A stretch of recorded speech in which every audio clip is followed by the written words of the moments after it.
Okay, we're live now. Finally, I'm sorry for everybody who is still waiting for us. We're here finally. You understand that this is the different time frames. We have a guest from somewhere from New York and from UK, and I'm in US. But finally, we have that very good connection now. I'm so happy to welcome Segala. I'm sorry, and Bevърли. She's from UK, and we're going to talk for something very interesting phenomena. And actually, I believe everybody heard about this phenomena, Skinwalker Range, which is located in Utah Basin, and you know that Robert Bigelow purchased that ranch a long time ago for his research, and he was sponsored from CIA maybe, or Pentagon, or something, from the government.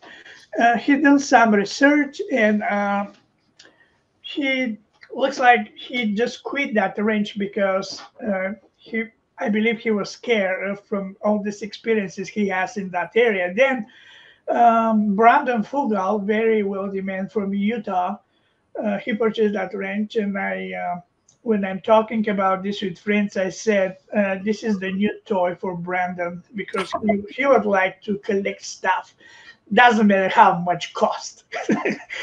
and that time, actually, Dr. Segala, he worked in the Skinwalker Range during the Bigelow time, and also with Brandon Fugal. That's correct, yes. And Bevърli, I invite her especially because she had a message to Skinwalker Range almost 2 years ago. Yeah. And because Tom Winterton, who is my friend, he don't want to hear anything about any messages. But now we have that serious friend, Jim Segala, and I believe he will listen what she's going to say. But first, let's start with Dr. Segala. Oh, sure. So just to give you just a quick history of how I got involved in all this. So after I did my medical research and my medical education and things like that, I went to work for a gentleman by the name of Dr. Hal Puthoff. Who is actually, Bevърli, you'll appreciate this. He's one of the people that were the pioneers in the remote viewing area. Yeah, he was. I worked for him at his institute in Austin for almost 11 years. And I studied under him. I had an internship right out of my after my postdoc. So I was able to work with him and be with him while he's doing a lot of this investigation, work on my own investigations, after that in my own scientific research. But it was great working with him because he knows everybody, and he's been involved in a lot of things, and he's not afraid to get out of the norm of science and do things that people just think are not what you'd expect a scientist to do. So, and then also a lot of the things that I worked with Hal on had to do with him being on the science advisory board for a lot of these ranches that are out there, or properties that are out in the United States and other places that have this strange phenomena going on, like Mount Wilson and Skinwalker, and there's a whole bunch of other ones that he did investigations on. So I was always party to those things, and I worked on the research and the data that came in after they had done their gathering and things like that. So that's how I got started this whole thing.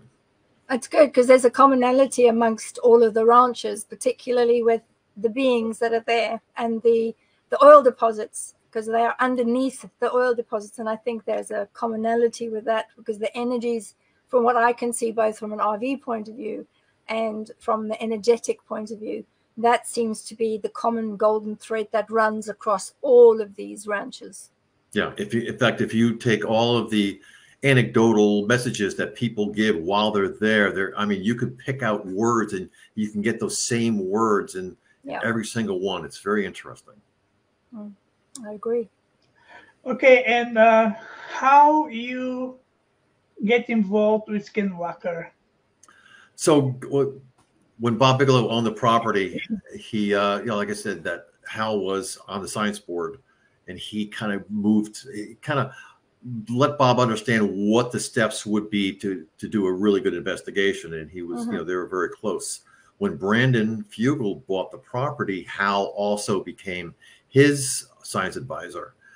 In I think it was 2017, I believe it was, there was an incident on the property where one of the workers there got hurt pretty bad. Yeah, it was, it was really not a great understanding of whether or not it was during the time or afterwards, but it was something that was significant. And Brandon contacted Hal and said, can you send some scientists up here to investigate this, because I'm worried about people being on the ranch and further injuries and things like that. So myself and a gentleman by the name of Dr. Kit Green, I don't know if you've heard of Kit. Yeah, that was brain swelling, wasn't it? But when you look when you look at sort of the energetics around brain swelling, and particularly when you have multiple contacts with beings and individuals, there is always a degree of risk, and there is always a degree of swelling that takes place because we are organic matter. And of course, we are a very high percentage of water. And due to that, the body does begin to swell, particularly around your eyes and around your brain, because it is surrounded by water. And I'm not surprised that happened. We had similar situations in South Africa when we had direct contact. So, yeah. I would say that, they're going to have to look at how they are treating that level of risk, and perhaps learn from those of us that have already been working in the field and utilize some of the risk strategies and assurance mitigations that we've put in place to make sure that everyone that's working is as protected as possible. So have you ever investigated some of these injuries? Have you ever actually gone into looked at some of the medical data? I didn't have a look at the medical data. I haven't been party to any of that. My other half is a clinician, so we would be able to wade our way through it. Plus, I've got 20 years plus in the National Health Service in the UK, NHS. That's great. So, I'm covering all sorts of things. So I think we've got a really good network in the UK. So we would be able to wade our way through any of the clinical information quite easily. Obviously, as long as the rules of data sharing around client privilege and patient privilege are maintained. So one of the interesting things, and I think you're going to appreciate this, that there was, when we actually got to the point where we were boots on the ground investigating this, we were right at the end of this whole injury. The person was just coming out of it, but we had access to all of the medical, all the blood cultures, everything. And it turned out that there was a lot of white cells being brought to the site to clean up. That means that the body sensed that there was something wrong, that something entered the body. White cells don't go someplace unless there's something to clean up. I mean, so that's just what it does. So there was obviously something happened, and that really sends a message to everybody, right? I mean, it's like, this stuff is not just made up in your head. This stuff is real. Absolutely. And it's coming through the air, and it's entering your body. Your body's interpreting it, your brain's interpreting it and doing what it's doing. But these are physical things that are happening. Yeah. And it does compromise the immune system. And that is something that we've known for like 35, 40 years already. Yeah. And you can utilize that to your benefit. If you know how that is being utilized across the physical body, you could actually utilize the areas that they're working on as a suppressant if necessary. So it goes two ways. One is a catastrophic issue where the immune system is compromised, but then on the other side of the coin, it's where it's building up the white blood cells to make sure that it's healing whatever's necessary. So it's a two-way street. That's actually very interesting. So your body's actually building immunities to this, right? And that's kind of what it's doing. But we had an interesting occurrence that was when I was on the ranch doing investigation. So I was there for like 3 years doing on and off, just doing research. There was actually an incident where a cow passed away, and we had a vet come and we had a necropsy done and the full necropsy. And the vet said that so it was an acute, what he found was acute case of pneumonia, and it was a very healthy cow, a very early age. And he said the only way this can happen is that the immune system was significantly compromised very, very quickly. And, because we all have pneumonia in our bodies. It's constant. When your immune system gets compromised, that's when pneumonia takes over and starts doing it. Mm-hmm. So within 3 days, with a healthy cow running around doing its thing, something happened, and it was kind of weird because all the cattle had stampeded the day before, and it was like this. They all got scared of something, but this particular cow must have been just in the right spot or whatever, and to have its immune system just completely attacked, and he got pneumonia and died. Oh, so, okay. I mean, you are 100% correct, and that's exactly what happens. Oh, that's right. Yeah, it is. And I think, when I'm looking at the energy fields and the EM levels, when you go through an EM level that's particularly high, that's detrimental to the system of the body, it ends up where it ricochets. And that's the term that we've been using, is that it ricochets back in on itself. So it collapses inwards, which then would stop the bleeding, but it would then cause an inward facilitation. So if you had to look at it under the microscope, you'd almost see that the white blood cells would be attacking, but they wouldn't know what they'd be attacking, and sometimes even attack themselves.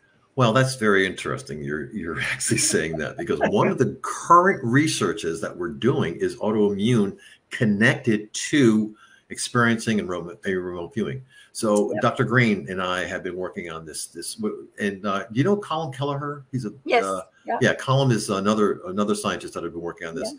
They feel that there's a tight connection between autoimmune, which is exactly what you just said, and also and experiencing and having this ability and sensing these things. It's actually all the modalities, and that's where the issue comes in. The issue comes in where the immune system is placed into fight or flight, and depending on which of the modalities are utilized at the time, if it's just a UFO one, or if it's RV, or if it's out-of-body experiences, that level is different, and it will then depend on the level of strength where it attacks the immune system. I have a question for both of you. I mean, my information about Skinwalker is coming from History Channel. Okay. I don't know what is just a game or what is the real, because for me it looks like a Jurassic Park. Looking for monsters, and where's the monster? Why cow die? There's a huge level of radioactivity. That's why cows die, and whatever. So Tom Winterton said that when they start digging in the ground, something happened bad. Mm-hmm. So what caused that to happen? Why? If somebody starts digging, something happened. Why? Beverly, if you want to talk about that a little, I have something to say when you're. Well, I can only go from the areas that I have experience in, and I'm not a scientist. And what I find with the level of EM activity and possibly other types of energies or chemicals that are released out of the ground, we've got to remember that is an area of high strangeness, and that entire area is covered in different types of energetic fields which do different things. So it would compromise humans, it would compromise animals, but it could actually be picked up, not necessarily by scientific equipment, because some of the equipment doesn't always pick it up, but by individuals that are trained, that are sensitive enough to not only know how to protect themselves, but actually read the energetic values around them. And I do know that can cause a lot of problems, but I do think that it's not insurmountable, and that the risk is not that high as long as it's treated in the right way. So, and to just kind of take a little further than that. So this incident that happened on the ranch, yes, it was done when there was digging going on. But what happened is that the person that was doing the digging was giving a very abrupt, loud instruction to stop digging. Oh. And when that was ignored, that's when the injury occurred. It's not, in my opinion, it didn't occur because they were digging. It was because they were told stop digging. And then when it was like ignored, and this was over several periods, this was not just one incident. So, and then that's when it started. If you go through the histology of all of that, how it happened, when it happened, all of those things, it was like, I was told to stop. I started seeing vision, had a really tough night, had a personality change. All of a sudden and then he got sick right away, right after that. Yeah, So and I agree with you, because that's EMF. And EMF, when you have that get stop, it layers and it layers and it layers and it layers, and then that EMF bursts, and that's what would cause it. It's a fear response, because that is the second only strongest energy out there. And all the other allies and reptilians and all the other beings that we know of, that's one of the energies that they utilize the most, is the EMF values associated with fear. So I agree with you. It's not necessarily the digging. It's the fact that there's been the pleading and asking to stop, and it was flatly ignored, which meant it just continued to build until it exploded. And that is what caused it. Yeah, and you can see the progression. It started off getting a little bit paranoid. That fight flight. That whole thing that goes, and your hair stands up on the back of your neck, all that stuff. Yeah. He said, towards the end of it, he just was petrified to go outside. So it was a frightening experience for him, and then it did lead to the injury, and then luckily he came out of it. Pity they didn't have an RV person go in and remove some of the EMF stuff. So just so happens there's a woman, Kay Randall May. Have you ever heard of Kay Randall May?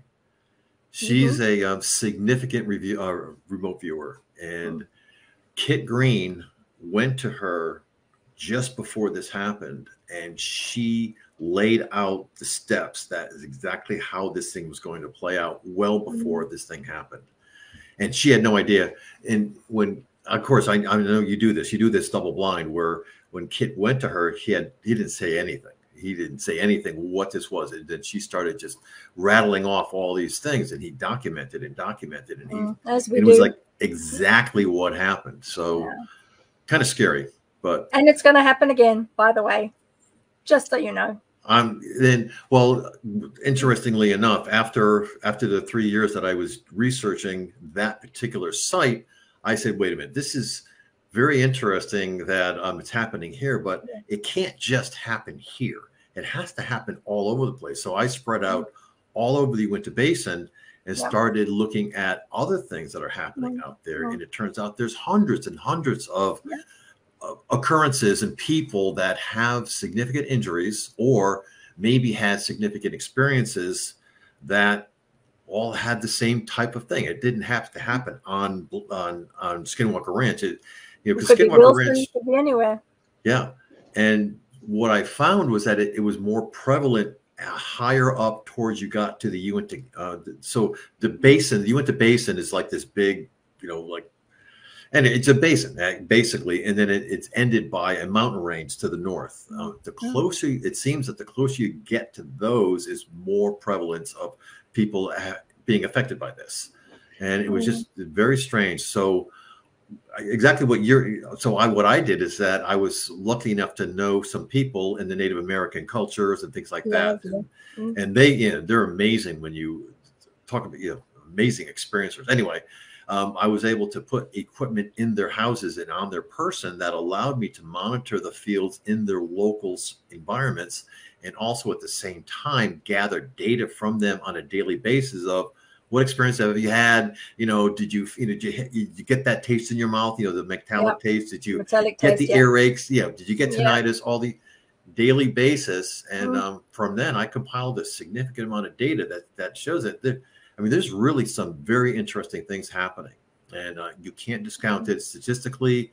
You can't say it's not happening. So this is, and I think you're so blessed to be able to have access. I've only done a short periods of work with some of the Indian peoples, and mainly through my horses. I used to have Appaloosas and the Nez Perce Indians, and then also paint horses. So we did a lot of work with a couple of the individuals, and they were quite interested to understand how this, very, very white or blonde woman from England was able to understand, where they were coming from, and also then show them some of the things that I'd seen, which they were quite surprised about. So I think the Utah area, what I've seen on it, which it probably ties in with what you've got, is to me, the basin area has this low level EMF, but then as it starts moving up towards the mountainous regions, it seems to climb. And I've noticed that it's sporadic, but you might find this of interest, is the individuals that are Rh negative blood group seem to experience a much higher level of EM, and also are able to involve themselves in remote viewing a lot easier, which was an anomaly that I don't know whether you've had a look at that, but that is something that appears to be very common in all the research that I've been looking at. Interesting. So I know that Gary Nolan, do you know Dr. Gary Nolan? He's a guy from Stanford. Anyway, he does a lot of work with Dr. Green. And one of his things is that, are people predestined to be good remote viewers or good experiencers because of something in their DNA, something that's carried on in their genetics? Yeah. And is it possible that the Native Americans also have this? That's one of the things that he's researching, to find out some commonality between these people. Of course, it's it's very difficult to do, because it's very difficult to quantify and to get the right data in the right way. But that's, I think you're 100% correct. There's something that is unique DNA with these people that have these abilities, and that's interesting. Though I know that a lot of the people that do this had some previous either injury or some occurrence in their lives prior to this that then set them on the road. They might have had a significant brain trauma or something like that. The next following steps, all of a sudden they're experiencing all these things. It opens them up. It's almost like, I'm an engineer and a scientist, and all my education, people have given me filters. Everything has to be rational. It's possible that when you go through these situations where you have these injuries or brain trauma, all those filters get washed away or something, and now you're a little bit more, and now you're open. Yeah, I did, because I suffered brain trauma after I was involved in the 7th of July London bombings, and unfortunately, when the explosion happened on the train, I hit my head really badly on a pole and knocked myself out. We call it the bang on the bonds. The bang on the head caused a significant schism in my psyche, which then woke up all sorts of other things, which made me far worse than I was before. So I'm far stronger now as an RV remote viewer than I was previously. And, I've got other aspects as well that came about as a direct result of the bang on the head and being unconscious for 12 minutes. Yeah, that is extremely interesting.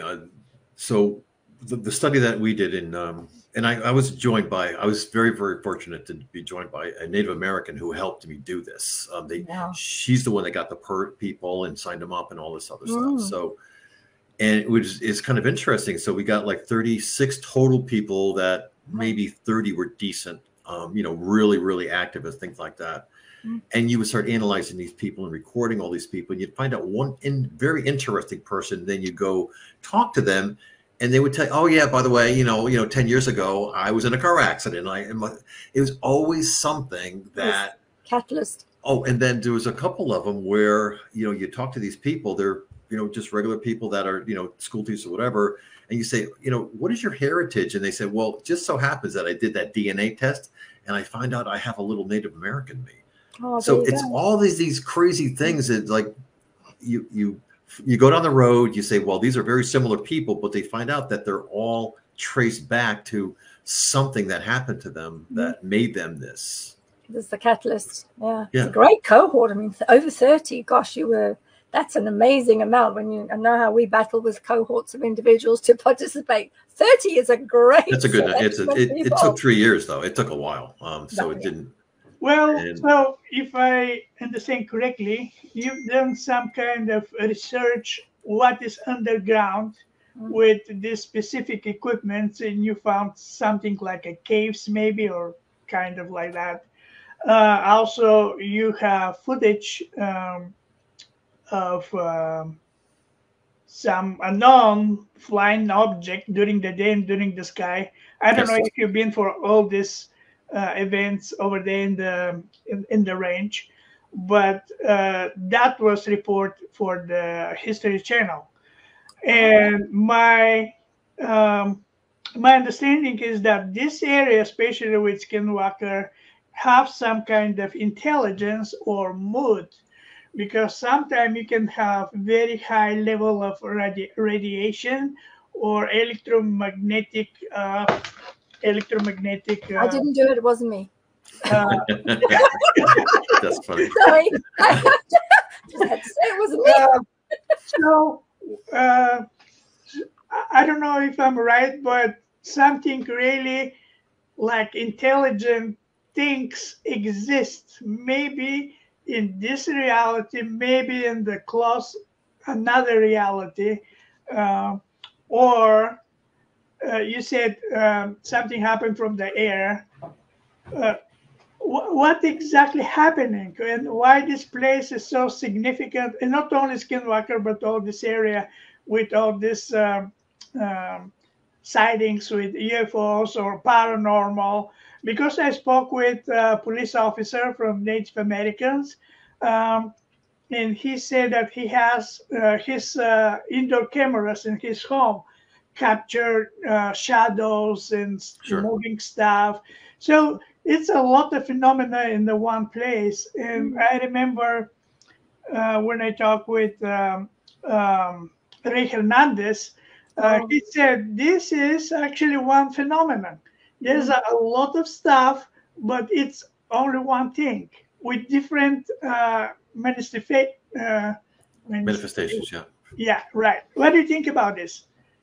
I think that actually is 100% correct. It seems to be, it's almost like if you got like, you're in an ocean, right? And you have all these waves, right? All this energy waves, and you put a little tiny boat in, and the boat keeps bumping around. And, you know, it might be that certain people, maybe the light boat, have different ways of responding to all that energy, and they just pick up all this stuff. Some people don't. Some people just don't have it, that abilities, or maybe they're getting it. But it seems like people will get in the situation. For instance, I mean, I had a lot of data that I collected. You would have two people that are within a very close proximity, and one person would have an experience that the other person absolutely had no response to whatsoever. So then you say to yourself, you know, it's like, you know, they look up in the air and they would see some, you know, a UFO or something like that. And they say, "Did you see that?" And he said, "No, I don't. I didn't see it." So it could be possible that whatever it is projecting into them. It's actually manifesting within their own brains, or however it's doing it, this particular vision that they want them to see. And it's very possible that this energy that they're getting also sometimes gets picked up by cameras. It doesn't mean that it's like, you know, a very vividness. Maybe that's why it's so dull sometimes. But because we're seeing injuries, physical changes in our metabolism and you know, in our physiology, that is physically a signal. It has to be physically a signal in order to do the damage it's doing or have the effects on us. But then how does our brain interpret it? How do cameras interpret that energy? And we don't know. But we have the data. So when people say to me now, you know, it's I saw an orb go by, it's very possible that they were told to see an orb go by or something like that from some energy, because the equipment that I put in place on these people's houses, when they make those determinations, they say that stuff, you can see very slight variations in the environmental signals that I've been monitoring all this time. So it's not that they're making it up, but, you know, obviously, if there was an orb flying through, other people would see it. If they're just seeing it, then it's a whole nother ballgame. Yeah, you always have a control. There's always going to be a baseline of an individual that's a control. In my experience, when I've done an energetic check and had a look back to the blood work again and having a look at the DNA, and the structures of the DNA are slightly different for those that are baseline, that actually don't see anything, don't connect with anything, and are not able to process that energetic value, they don't see it, is different to those that have a different set of DNA markers and are perhaps AB negative or AB with a different type of slant, with more of their DNA energized than those that are not. And that then allows certain individuals to see more and act not as a beacon, but almost become magnetized, where there's more Sure. energy that becomes more obvious to those individuals. So it's like, you know, the good old copper rod theory that if there's lightning around, it's going to find a copper rod for It's sure. going to find the copper rod. Yeah, absolutely. And that's kind of, I'm not a scientist, and that's sort of as far as my theory goes. Well, Beverly, I've been working on this like thought, and it not because, you know, I didn't invent it, but it just came out of the data. Is it possible that if you have, say, 2 or 3 people standing together, and one of the person is a high experiencer, that their energy bleeds off to the other people? Yes. Because let me tell you why. It's very interesting. So I have this watch that besides just stuff that I have in the environment, I give people watches, and the watch is you know, doing the blood pressure, it's doing the heart rate, and it just seems that the person doing the experiencing, their things go up, everything goes up, you know, so they get this anxiety, but the other people are also going up. Well, they will. Not as high. I mean, like infectious. 5-10% of what the other one, but they don't really even know anything's going on. It's just very strange that they also feel something, but the other person hasn't reacted yet. So it's not that it's a physical thing, but they might be affected in a small way, or because this main person is bleeding out their whatever, you know, whatever that is. Anyway, I just thought that was very, you're very absolutely correct, and it's infectious. I find that if I'm RVing someone, if I'm being given a target to go and change someone's mind or do some work that I've been asked to do to a particular individual, that individual will always, when I start with them, they will always experience a heightened sensitivity. They will always feel scratchy, itchy eyes. They will definitely have either ringing in the ears, or generally it's a high-pitched sound, or there'll be something with tinnitus that ends up in the ears. There will always be something where I've left a mark, so that I know that my mark has actually done whatever it was I was instructed to do. That shows you that part of that energy value is infectious, and that will leave a trail behind. Sure. Have you ever tried some of the members of this researcher group for Skinwalker? Have they ever tried to make a contact with this entity or consciousness entity? Some of the people are, well, first of all, the only reason I was able to work with these people is because they're very afraid of this.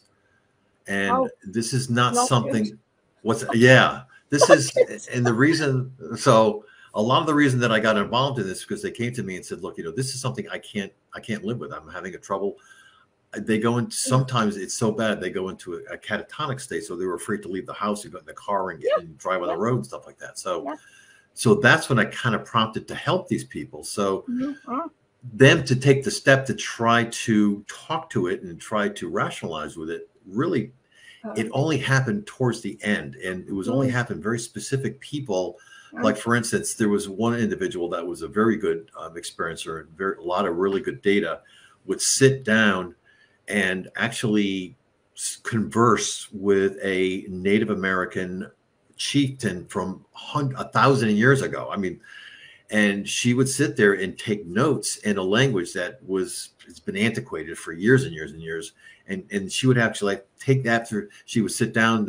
She would transcribe what the person's, the chief is saying, bring it to somebody, because she had no idea what it said. So absolutely. I mean, they tried to do this because everybody tries to make this part of their everyday life, because this is, it was very, very scary. They're starting to say, okay, wait a minute. It's not as scary as it is. And people adapt, right? I mean, we, by our very natures, we adapt to things. So I think it's about the vibration of the consciousness, and also the fear is one of the huge obstacle to go in and to make contact with that thing, because probably they're not danger, but because we have a fear, or people who is there, they have a fear, they'll kill me, and basically Tom got this injury. That is, I mean, solid evidence. Don't do that. I have two friends Jim, I think you know them, and I'm okay to share the names. Michelle Miners, she's very good of my friends. Sure, I know Michelle really well. And George Peace. I think they've been there during the Bigelow era, or maybe with Brandon. I'm not very sure with this, but George says that they've been something like a cave, and then he in the cave. Okay. And George told me, and we've been in the cave probably with Michelle. They've been in the cave, and he started hearing kids playing around, probably on the top of the cave or maybe around the cave. And he said when they go out, actually there was nothing like that. So maybe in that time, his consciousness and that with the Michelle make that connection with this another world, which is like parallel reality or another dimension, but they catch that thing. And no fear, just people was excited by that experience.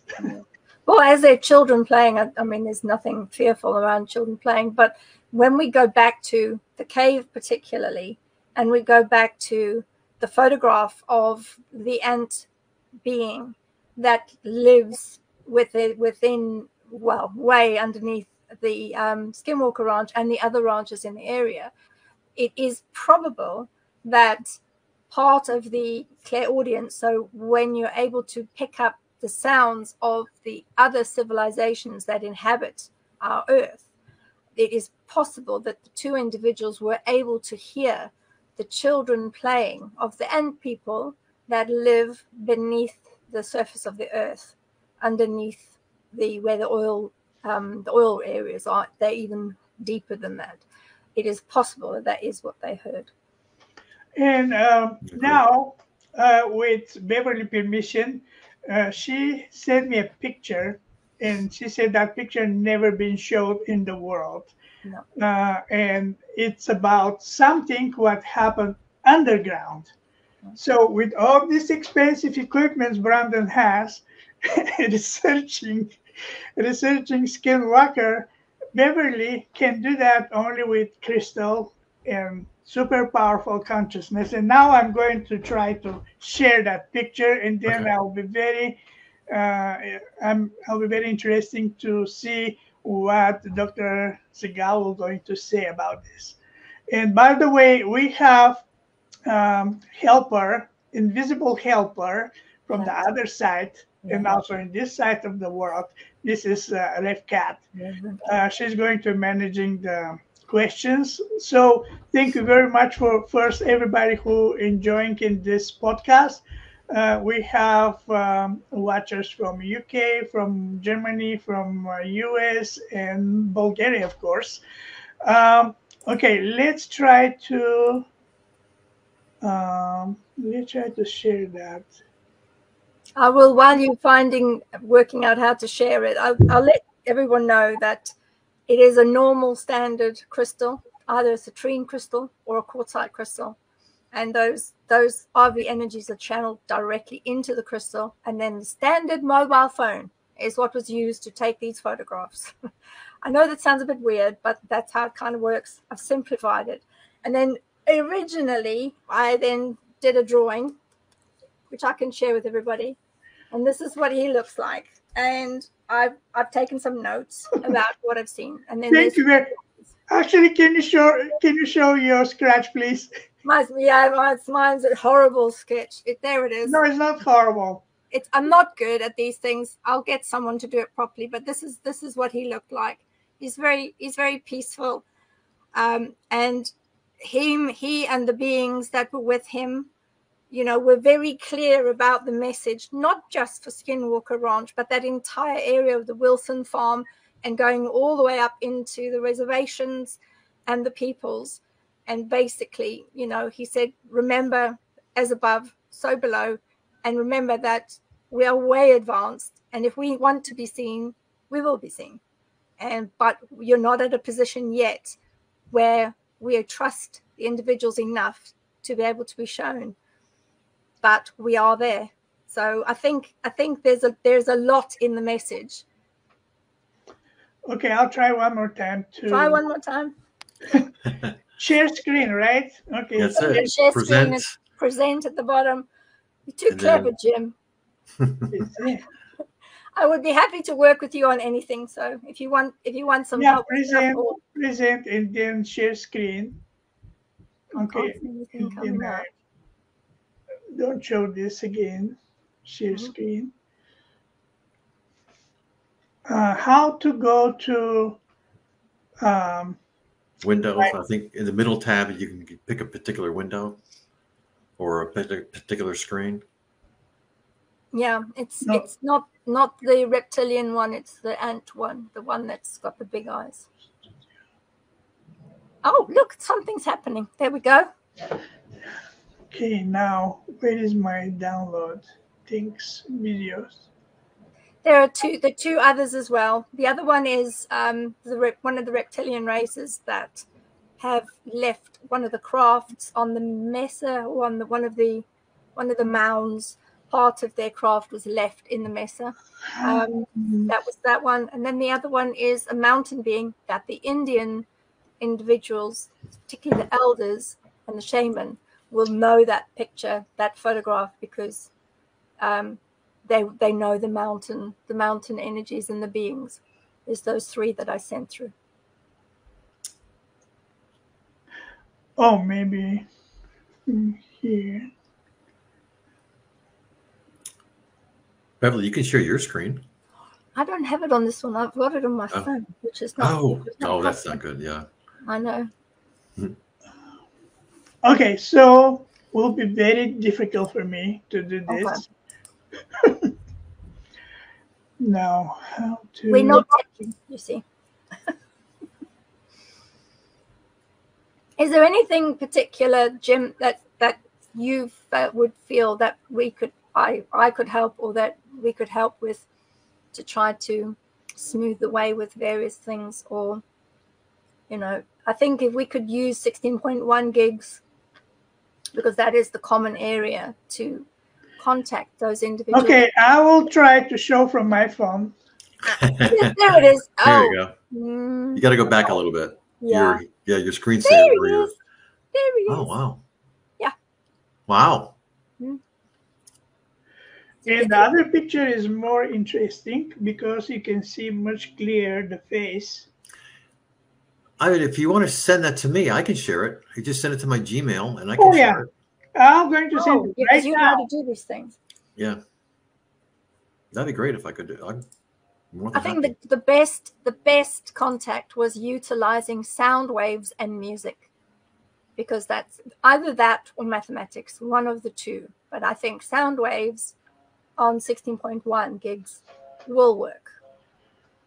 Interesting. I don't know whether you've tried that before.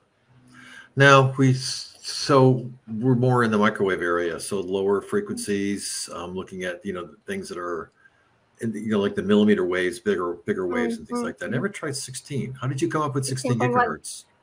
Well, because that's what we used in South Africa when we had an individual that stayed with us for 6 months, and he had to go home, and we had a couple of individuals that were radio hams, and we were able to get a message, and we said that he needed to go home. So we went down to Zinkwazi Beach, which is a huge beach in South Africa, in Natal. And we were told when they would come to collect him.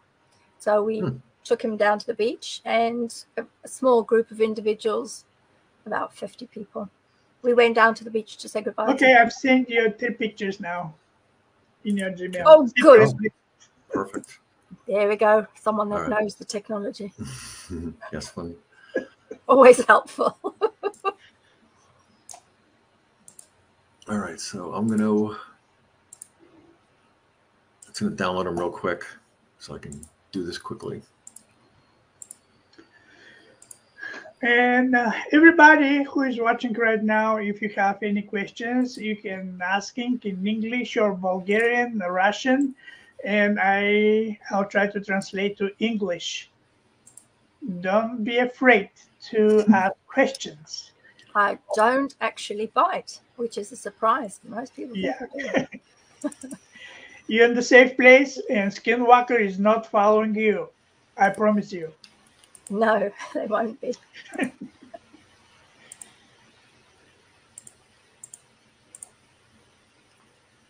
All right, so that's one of the pictures. Okay, I'm adding in the stage. Oh, look at you.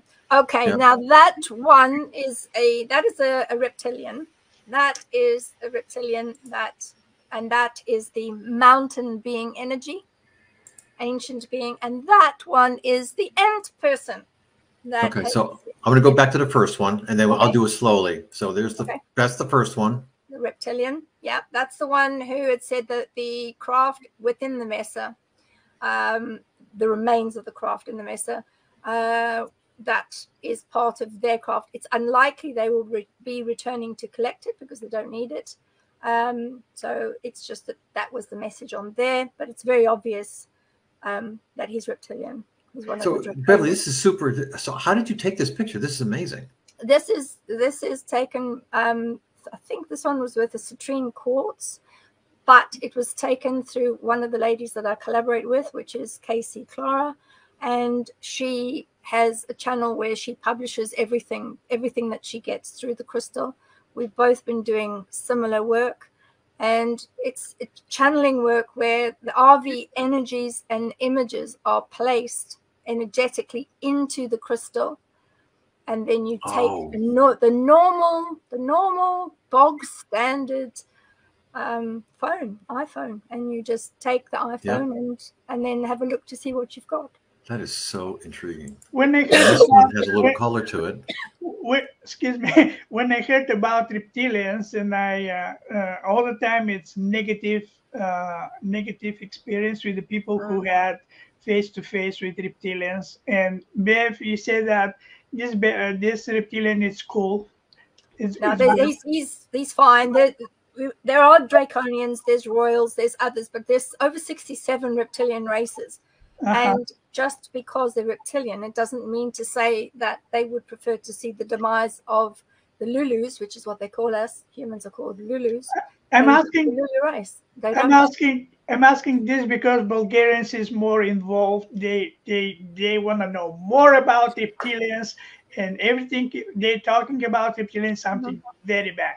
That's what I'm asking. Not all of them. There are a lot of them. Yes, the great whites. The great whites are not particularly nice. There are others that are not too good. We've got about 70, 80 photographs of them as well, so we can share those if you want. But they're not all bad.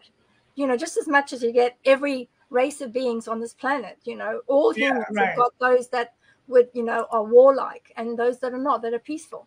They have exactly the same structure as this one's amazing. I mean, that is definitely. That's the one that I tried in my dodgy sketch. But you can see he's got his little eyes, and you can see the area at the top here. He's got his little antenna, and I wrote quite a few notes about him. You know, he tends to utilize blue and silver orbs a lot. He's got yellow eyes and claw type feet. So Y-shaped, like a Y-shaped feet. And there's a lot of magnetization of the earth when this particular ant race comes around. So there's a lot of similarities between what we know about them when we're channeling them and we see them to some of the information. I'm not sure whether that's something that Skinwalker Ranch has seen or the Wilson Ranch has seen, but that is common when these types of apparitions or sightings happen. Something came to my mind about this image and the other images.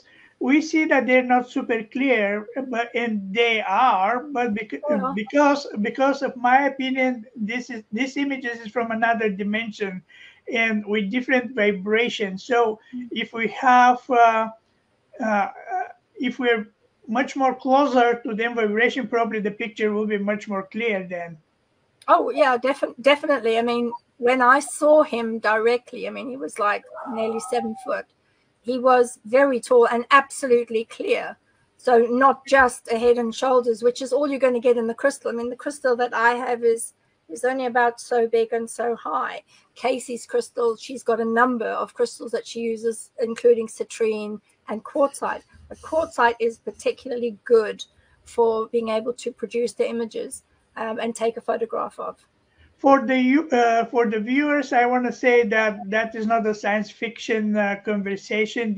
We're talking for very serious, real things, which you cannot see or talk about this usually in YouTube, because or internet is full with foolishness. But that is very real, very real.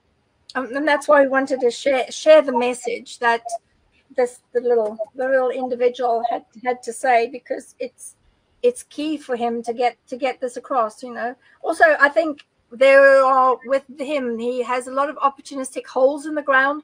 I don't know whether something like that happens on Skinwalker Ranch, where these holes just appear, like sinkholes. Yeah, they do, definitely. Do they? Really? Yeah. Oh, wow. Well, sinkholes, because there's a lot of underground water, like significant amount of underground water. Okay. Are they round? Very round? Because if they're round and magnetized, it's what they call an access area, and that's what the little ant people, well, they're not little, they're over 6 foot, but yeah, they do provide access to the surface. So do you are you familiar with a ranch that's close by to Skinwalker called Blind Frog Ranch? Oh yeah, I've heard of it. I've heard of that in Wilson. Okay. And that follows the same line. They would also have similar encounters, because very similar. Yeah, they should do, because the beings all live beneath the surface. Pretty much, if I had to draw a line, it would be all the way up through Utah into other areas, because they are follow where the oil straits are underneath that. They're really deep within the bowels of the earth, but that is where they live. So the Blind Frog Ranch people I'm very familiar with, and we work with them. So they're higher up towards the mountain area, a little bit higher, much higher than Skinwalker. But also, Skinwalker Ranch, the owners of Skinwalker Ranch don't have mineral rights, so they can't dig very deep. They can only dig maybe 20 feet. But the guys, the people that own Blind Frog, they own everything. So they go deep, deep. So there's been a lot of information that they've gathered because they've gone that deep. That's good. Yep, I'm going to stop sharing. So we'll get back. Yeah, I think that's brilliant. Thank you. Yeah, and I think that the mountain one, the picture of the mountain being, if you speak to the indigenous folks there and the Indian people that live in that region, I guarantee you that they will say, "Yeah, I know, I've seen that being," and that will just give you some credence. So, Bevърли, what is the message to Skinwalker?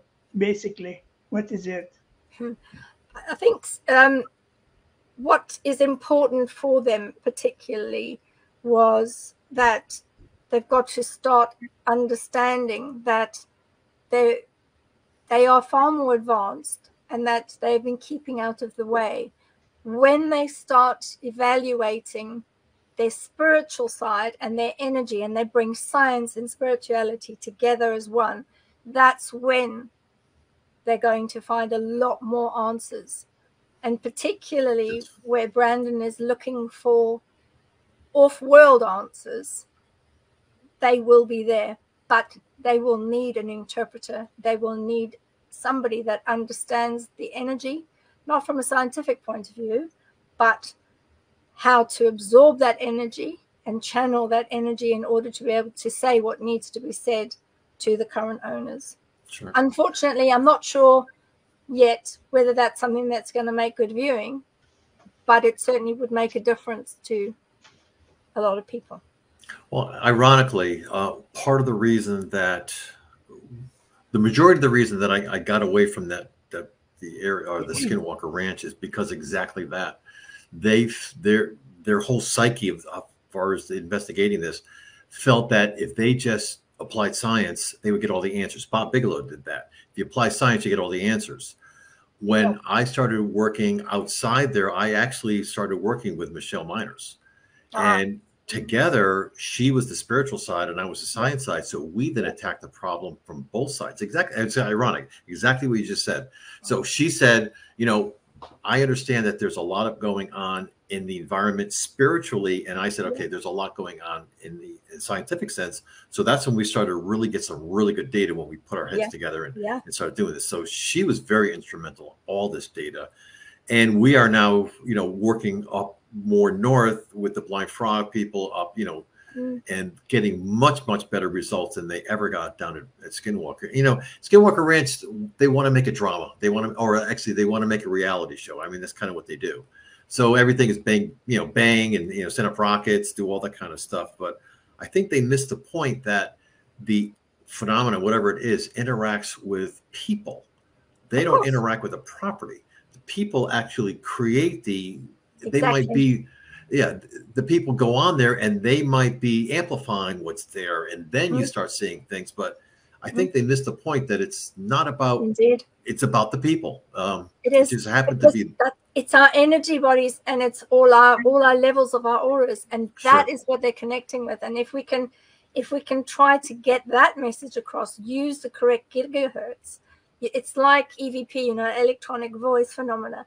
You will be able to pick that up on electronic voice because they do talk to us. Yep. It's absolutely clear.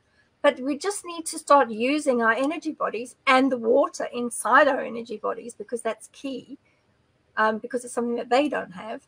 And we would then be able to find a commonality between the beings and the species. So when we stop thinking like individuals and start thinking as a species, I think then we're going to have a breakthrough. Yeah, I think so. I think you're right. 100% correct. And, you know, to further that, it's very interesting. When you get one or two people, everything is anecdotal. It's like you tell a little story and it goes away there. But when you get 30 or, you know, now I'm trying to get hundreds of people, then you're going to start hearing one big voice and you start a lot of commonality and a lot of things, you know. So one of the things that I started doing is picking up local social messaging from people, because people social they have messaging all over the place. I mean, with Facebook and all this stuff, but you can pick up so much cool data out of the things that they're saying and really pull that apart. And that's really good data. And you can understand what's going on. And they can see, like, you have all these experiencers out there that don't even know they're experiencers, but they're going to bleed out little things that they're feeling in their social messages. And a few words for Blind Frog Ranch. I know that you also is a part of this project, or your project about Blind Frog Ranch. Was maybe 2 or 3 years ago, me, Michelle, and George Peace, and a few more other guys, we went there. We've been invited. And one of the specific places, we've been in the tour, but one of the, I think was the last part of the tour, everybody starts spreading, watching, browsing around, It's beautiful. And for some reason, I watch in the north. It's nice view. And then I suddenly saw how the air started vibrating. And then I said, is that what is vibrating, the earth or the air? And, or maybe it's earthquake. That the first thing come to my mind. And then I said, Michelle, come here. She was just 20 feet away. She came and I said, look in this way and tell me what you see. And she said, wow, something is vibrating. So both of us, we saw the same thing. And then there was another Native American man. He came and he started watching in that area and he saw exactly the same thing. And I mentioned to you, Bevърли, I think, about this, what we saw. And you say that if I'm correct, if I remember correctly, you say that happening just before when the UFO start materializing in our world. Yeah, it's the dematerialization. It takes 3 days, you know, it takes 3 days. And unfortunately, the electromagnetic fields do change and the vibration starts, as you say, it's almost like the air starts to vibrate. And I think that we could use that to initiate human contact if there was enough of us on the Frog Ranch, because I think that they might be more open to this type of experimentation. Mm-hmm. Dr. Segala, what do you think? What was that vibration? Well, I can't tell you what the vibration was because I wasn't there. But however, again, we did a 3-year study. We had people every day write down things. If you looked at all of the things entered and you looked at all the words used more often than not, it was a vibration. Yeah. It's crazy how many people relate this to vibration. I'm laying in bed and all of a sudden I felt this vibration of energy and I got this message, or, you know, driving my car and I felt, it's like all of these anecdotal things. It's like a lot of that word is used continuously. Yeah. It can't be a coincidence. True. But only that vibration was in north side, not the other sides. Only It's well, if they're up in the stratosphere, yeah. And again, I'll go back to the fact that because we are a large percentage of water in our bodies as humans, where there's a vibration, the vibration as it hits the water in our bodies, it conducts and moves, and we'll feel our stomach starts shaking, and we'll start feeling it.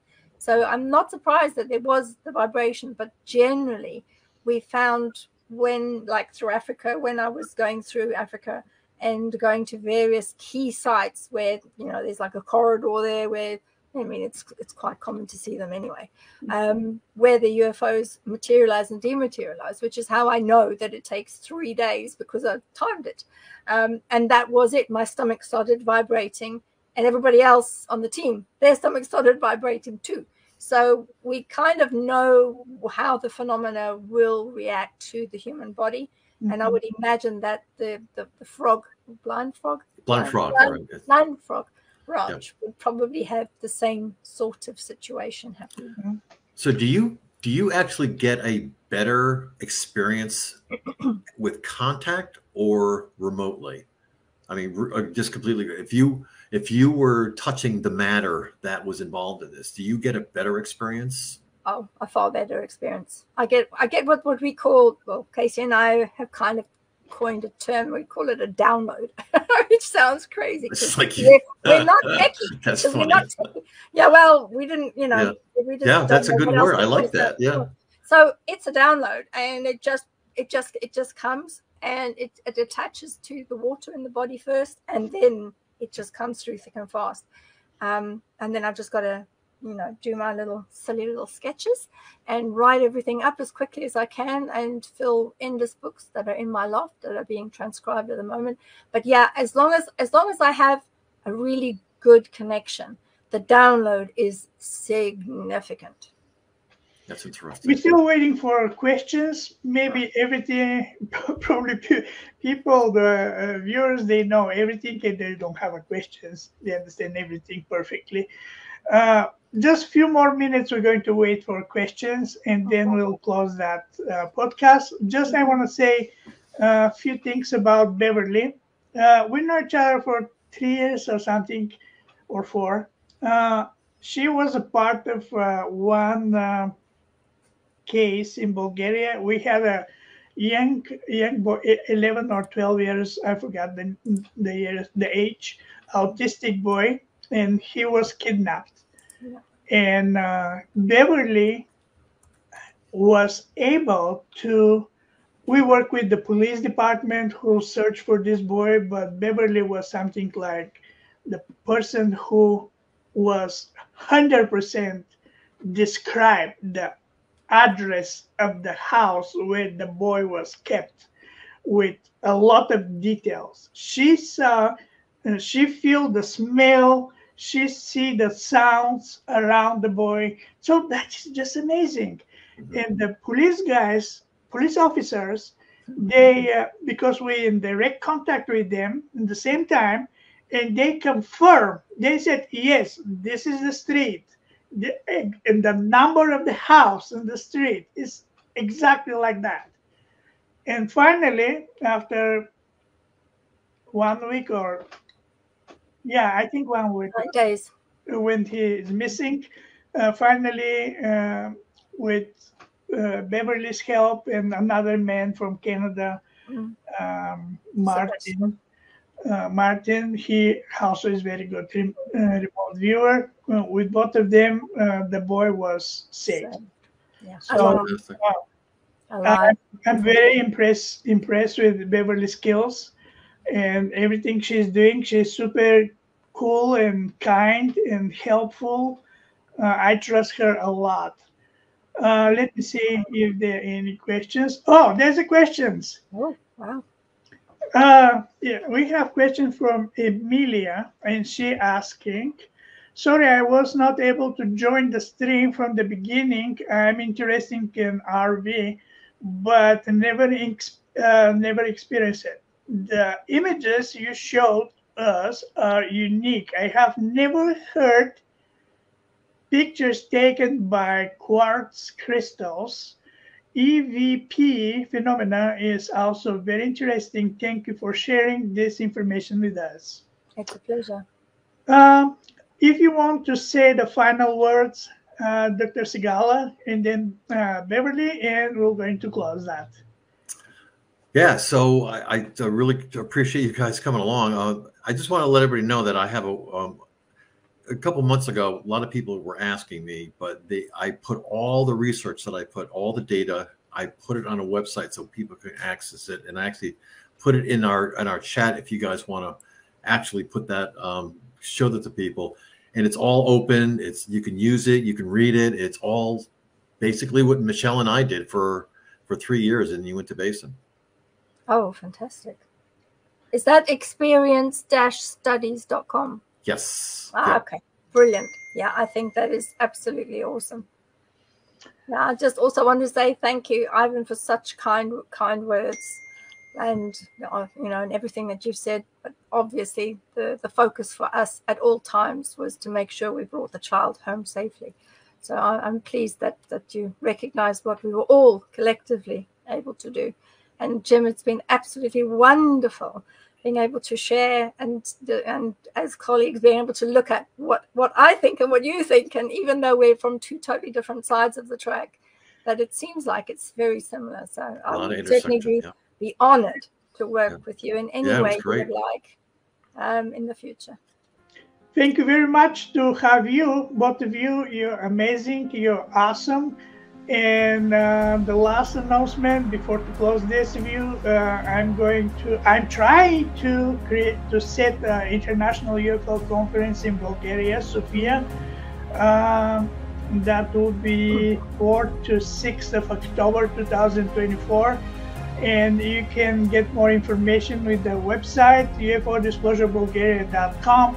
We're still looking for sponsors, so everybody is very welcome to share your money with us, and I promise you'll be surprised with our guests. So thank you very much again for watching us, to be with us, and I hope we can keep in touch for the future. Yep. Have a wonderful. Oh, and one more thing, Kat asked me to say the final words. Okay. So whatever it's beings from inner earth, outer space, or other dimensions, we're not alone. We have never been alone. Okay, bye to everybody. Thank you very much. Thanks, Kat. Everyone.